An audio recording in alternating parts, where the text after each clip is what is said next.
สบายดีเนาะมื้อนี้เขาจะแพ็คกันน้ำส่งลูกค้าเนาะตัวนี้เขาแพ็คห่อเรียบร้อยละเก็บรายละเอียดครบแล้วเนาะจะเริ่มแพ็คกันเลยแผ่นอีพ็อกซี่เขาตัดมาแล้วเนาะตัวแรกก็ติดก่อน2 อัน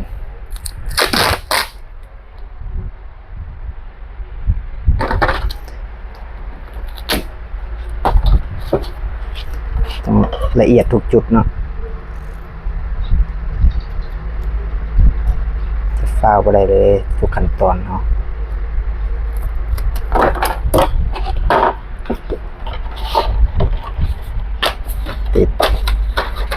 ติดด้านข้างก่อน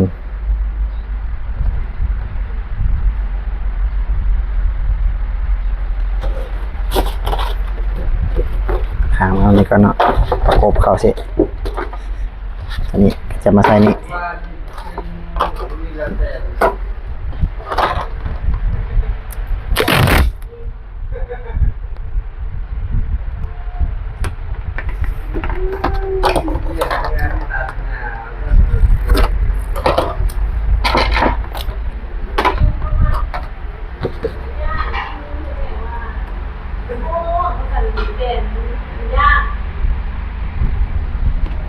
ค่อยๆเฮ็ดไปเนาะแล้วพลิกกลับคืนมาด้านนี้ตัวนี้เข้าไปเลย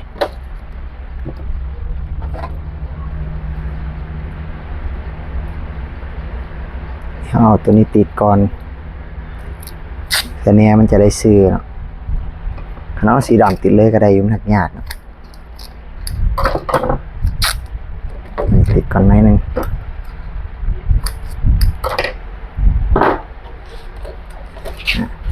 แหนตรง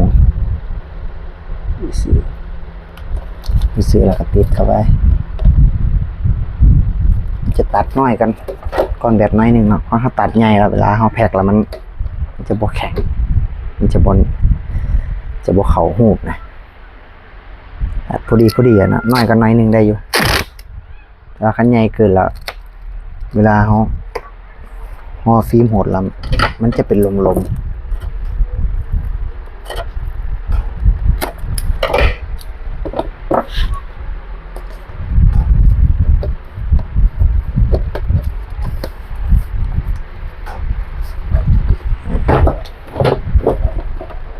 ะไรดีนะอีกครั้งหนึ่ง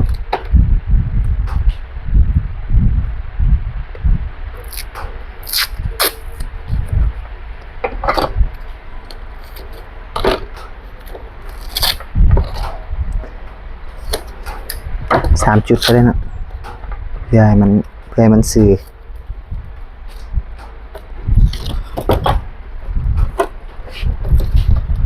เนี่ยส่วนแรกมันซื้อกัน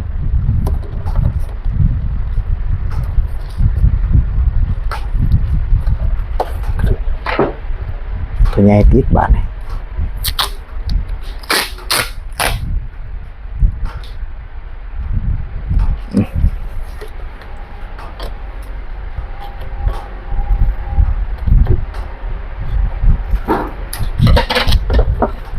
เกินมาหน่อยนึงมันพับเนาะตัดออกกันไว้ติดนะคอยติดเข้าไป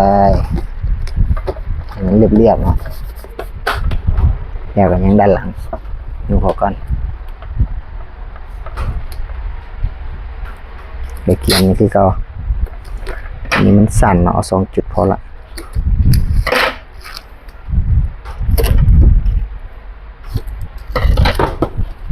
แผ่นหลังเนาะแนวมันซื่อ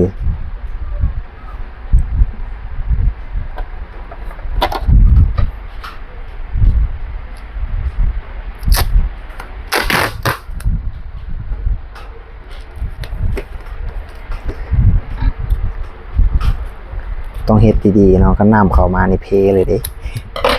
เพราะว่าลูกค้าบ่ได้เอากล่องสแตนเลส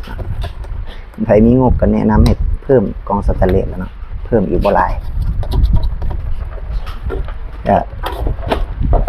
รักษาแบตเฮาเนาะแต่โทรศัพท์ก็ยังใส่เคสแบตก็น่าจะใส่เคสนะ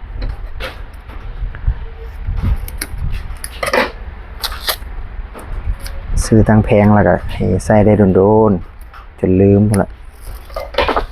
รถเพก่อนแบตก็มีบางคัน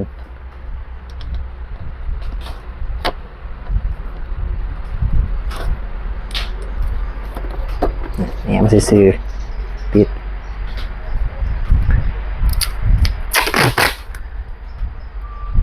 กว่าจะแล้วก้อนหนึ่งก็หลายขั้นตอนเติบเนาะ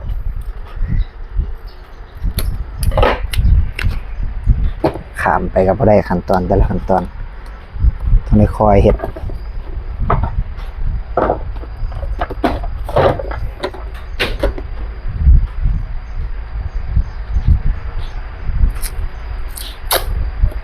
มันซื้อดีแล้วติดอันเดียวก็ได้อันสุดท้าย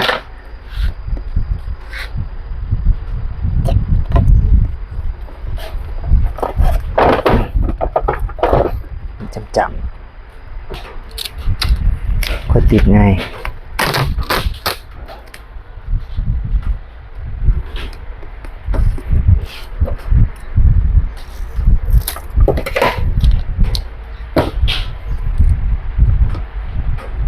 เรียบร้อย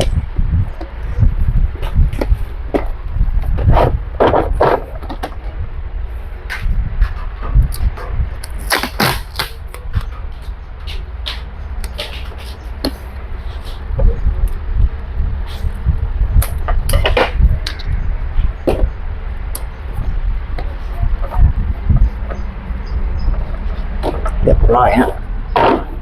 ยังด้านถึงบาทถึงก็มาแทกตัวนี้เจาะวันที่ใส่บุทาใส่สว่านก็ได้ครับนี่เจาะเลย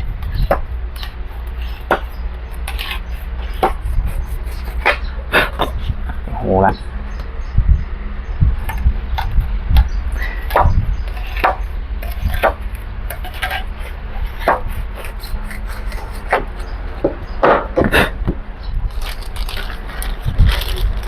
ใส่จุกกันน้ำเนาะตัวนี้มันจะมีลูกยางในตัวแต่เขาก็ต้องใส่กาวเพิ่มด้วยเพื่อหับกันเวลาตีแล้วเขาก็ใส่กาวเพิ่ม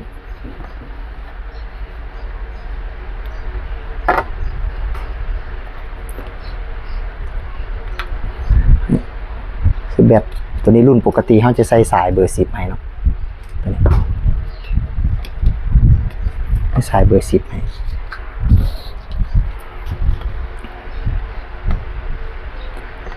แน่นแล้วก็ใช้สีแดงก่อนเขาต้องปิดไฟบ่ให้ไฟมันออกก่อนเนาะเขาเห็นแล้วก็เขาค่อยเปิดไฟแต่เก่าเคยเห็นคิดว่ามันสิบ่สอดกันเพราะว่าอันนี้มันก็บ่ได้มีสายเนาะแต่บังเอิญลืมปิดไฟสอดกันมือดำไปเลยเนาะเรียบร้อยกระติด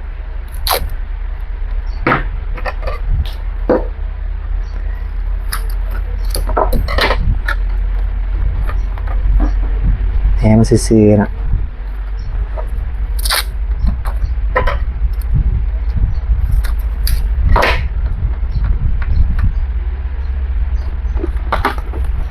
ซื่อๆทุกทั้ง4ข้างเลยเขาก็ติดสกอตดำใส่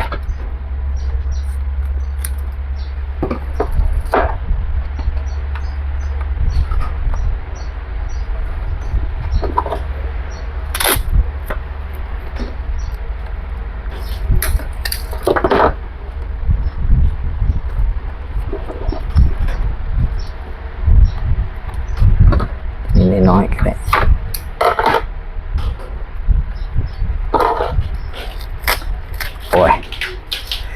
ก่อนโคตรเหนียวตัวนี้ตีละดึงว่าจะออกแล้วตัวนี้ใส่บานอ๋ออีกแล้ว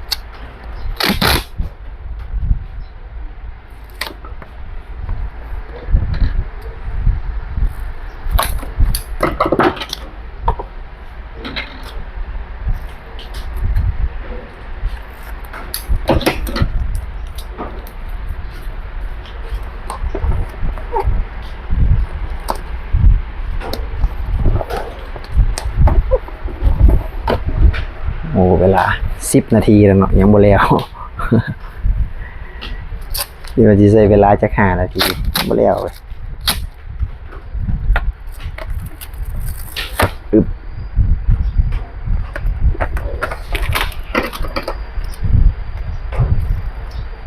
คอยเบิ่งไปเนาะไผอยากเฮ็ดเป็นเราสิลงคลิปไปเรื่อยๆเบิ่งไปเรื่อยๆก็อาจจะเป็นเองเนาะซื้อเครื่องมาลองเฮ็ดเบิ่งก็คันบ่มั่นใจก็สร้างน้ำเฮาได้เนาะเฮ็ดมาตรฐานทุกก้อนมาตรฐานเดียวกันหมด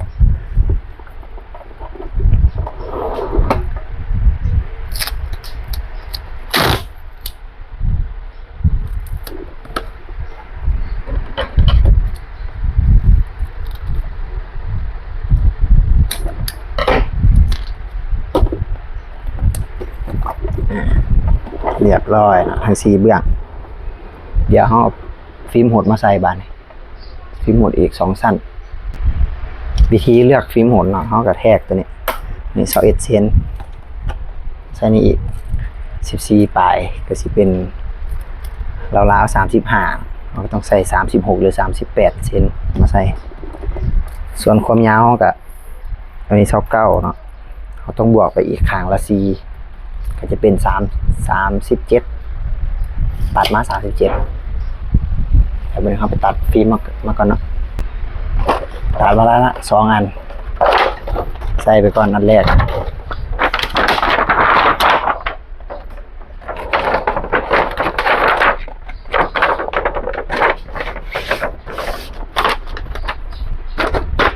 ฟิล์มจะแข็งนะแข็งเลยแหละน้ำมันมีโอกาสเข้าได้เลยคันบ่ขาดเด้แต่ใส่เขาก็จะไปเฮ็ดให้มันถึกไปเกาะเหล็กเกาะหยังแต่ว่าก่อนเขาสิเอาใส่ลูกค้าเขาก็ห่ออีกสั้นนึงนี่เนาะจะใส่เป็นกันกระแทกเป็นโฟมกันกระแทกกันมันไปขูดกับเหล็กเวลาเขาขี่รถเนาะ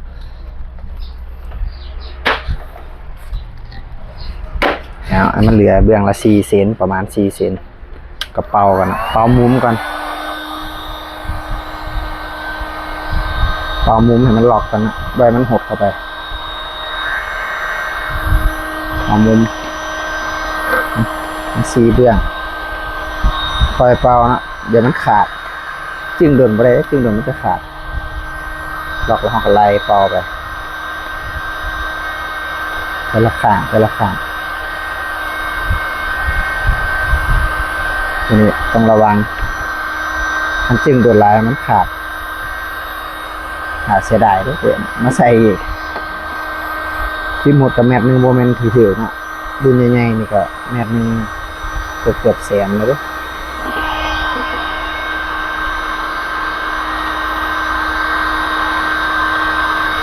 เข้าไ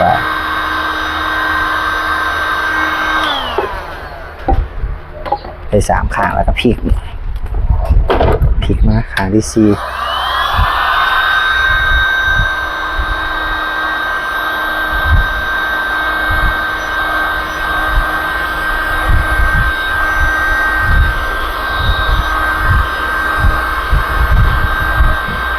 แล้วก็สีแก่เลยเนาะเดี๋ยวจึงโดนเด้อจังหวะนี้แล้วตั้งขึ้นเอาถึงมันเพื่อข้างไม่ติงไว้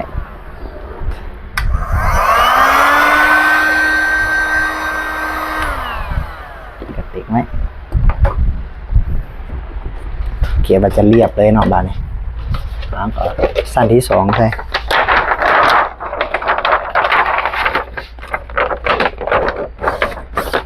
สั้นที่2นี่เขาบุมี36ใส่38ปกติมันมี36ก็จะพอดีขัดก็นี่จะเป่าง่ายกันนี่นะ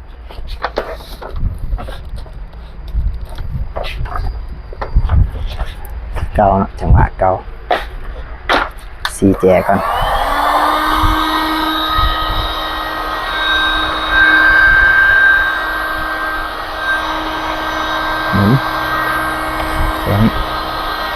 จังหวะอะไรเนาะมาขาด พอมุมมันมนมันคมเอาไปเลย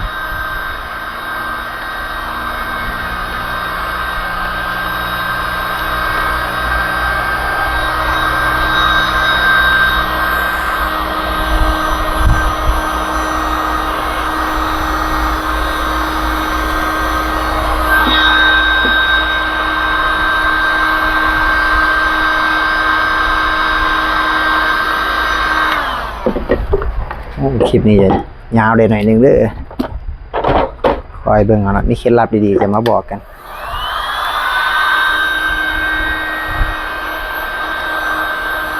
ใครอยากให้แนะนำตัวใดก็คอมเมนต์เข้ามาได้เนาะถ้ามีเวลาเขาจะเฮ็ดคลิปให้แล้วนี่ก็เรียบร้อยแล้วเนาะทั้ง4ด้านกันตั้งขึ้นไว้ตัวนี้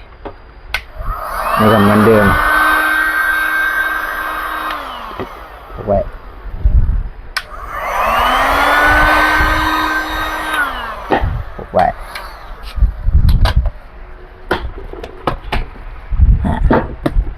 แล้วปึ๊บเนาะเอากับปีนก่อนติดกาวข้างนี้ก่อนเพราะว่าเวลาเขาพลิกกลับคืนไม่ค่อยง่าย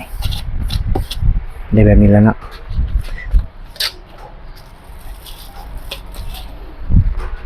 กาวเขาตัวนี้เป็นกาวพิเศษเนาะจะเป็นแบบค่อนข้างแล้วเวลาเอาทาแล้วมันจะไหลเขาซึมเข้าไปอัดบนหัวทาเต็มเลยแผ่นอีพ็อกซี่เวลามันถึกอากาศแล้วมันจะกรอบต้องโอบมันไว้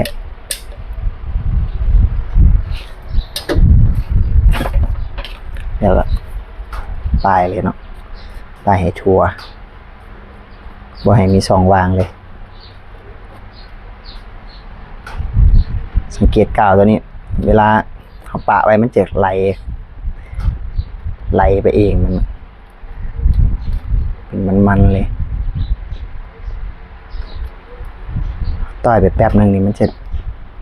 เพียงเองเลยเนาะมันมีความอ่อนตัวมันไหลลงหาบนต่ำบนใดเป็นหูน้อยๆมันก็จะไหลไปอัดตัวเห็นมาโอบแผ่นนี้ไว้ได้จักหน่อย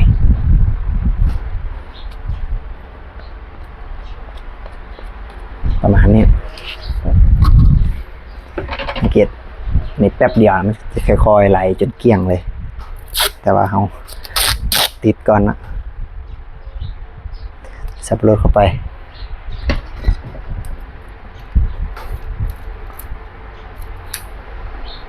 เพื่ออะไรนะเพื่อเขาได้ดันรูปมันลงอีกเข้าไปอัดซองวางต่างๆแล้วถือละอองน้ำถึงอย่างมันน้ำเขาเข้าไปได้แต่ว่ากับโบเมนว่าจะไปแช่น้ำได้เนาะถึงละอองน้ำถึงน้ำฝนเวลาเขาล้างรถล้างอย่างมันก็เข้าไปได้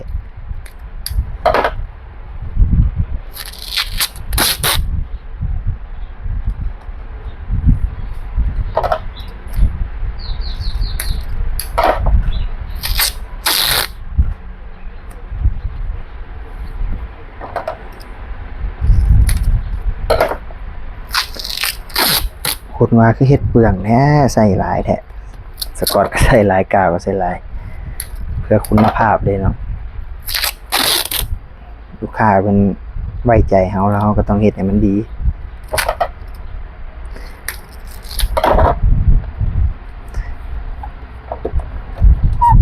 ซื้อไปกับแพงแล้วเขาก็อยากให้ลูกค้าใส่ได้ดน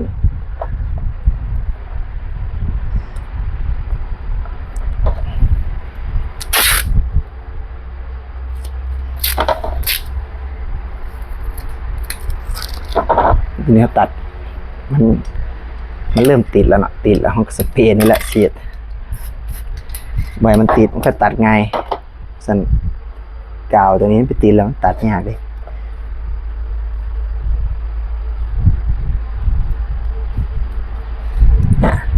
แล้วก็เก็บขอบอีกวันนึงนะเพื่อความสวยงาม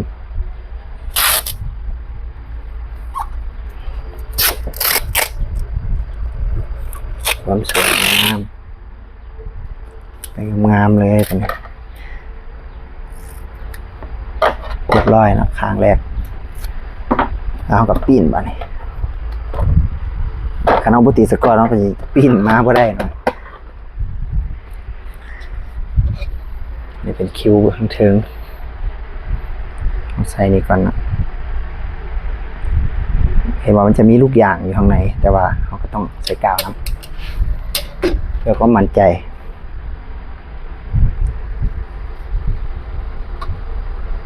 ใส่เข้าไปเอาก็ตึงๆเพราะอย่าเอาแน่นเลยเพราะมันมีกาวแล้วดิกาวมันไปอัดเขาบนใดวางๆทำจะเข้าแรงกับไป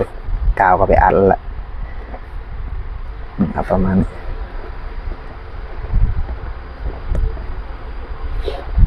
ผู้ใดมีเคล็ดลับดีๆก็มาแบ่งปันกันเด้อคันว่าอันใดดีก็ซอยแชร์ซอยคอมเมนต์ให้นะแล้วเขาก็ดัดกาวแล้วใส่เต็มๆเลยมันหักจะไหลเข้าไปเองเนาะตัวนี้ใส่อ้อมเลยไหมมันจะค่อยๆไหลเข้าไปแล้วก็เคลียร์อีกวันหนึ่งเนาะ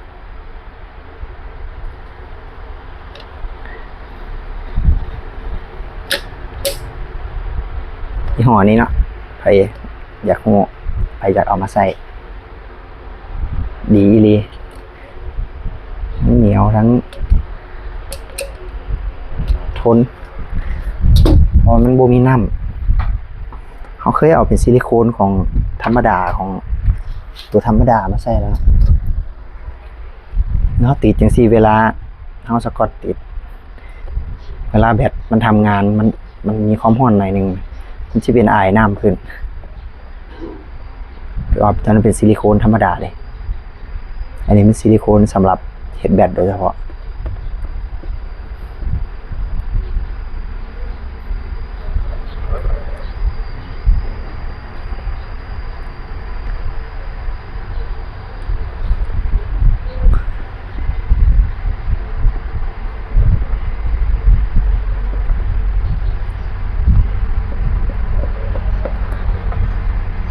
สังเกตบน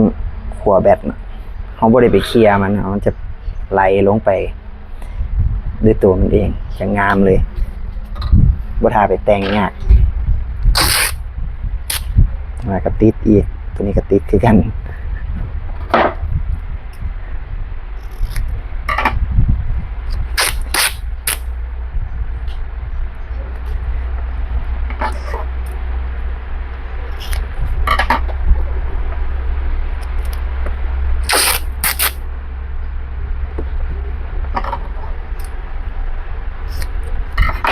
ละเอียดเลยตัวนี้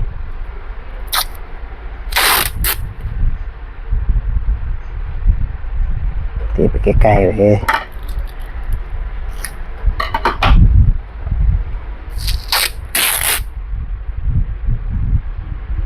ส่วนนี้จะเป็นอันนี้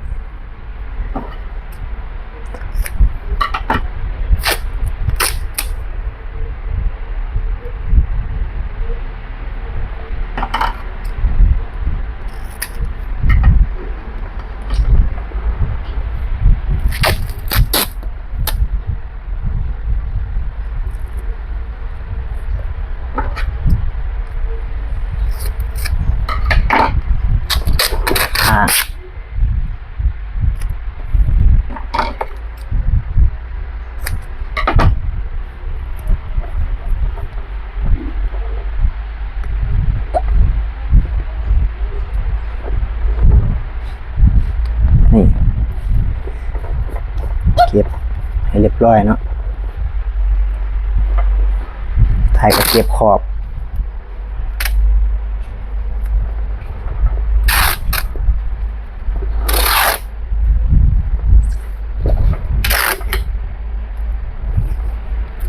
เนี่ยคือเสียเรียบร้อยนะแล้วแต่เข่าหัวจะจอดหัวสายเข่าหัวปากแล้วก็เรียบร้อยมีสติ๊กเกอร์ตัวเลขรหัสของ BMS แล้วก็มาติดใส่